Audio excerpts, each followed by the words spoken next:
Konnichiwa minasang! Tara at magluto tayo ng pork kimchi miso soup.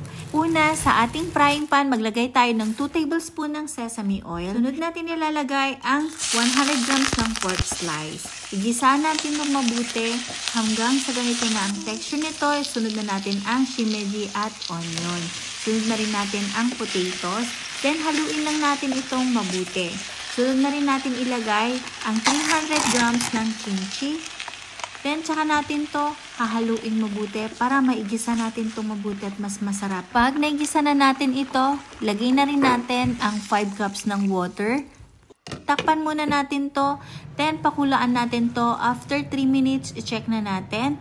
Sunod na rin natin ilagay ang green bell pepper at 1 stalk ng negi.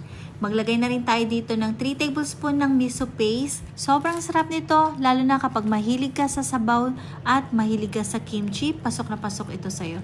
Ito lahat yung mga ingredients na kailanganin natin. Thank you for watching. See you in my next video. Bye!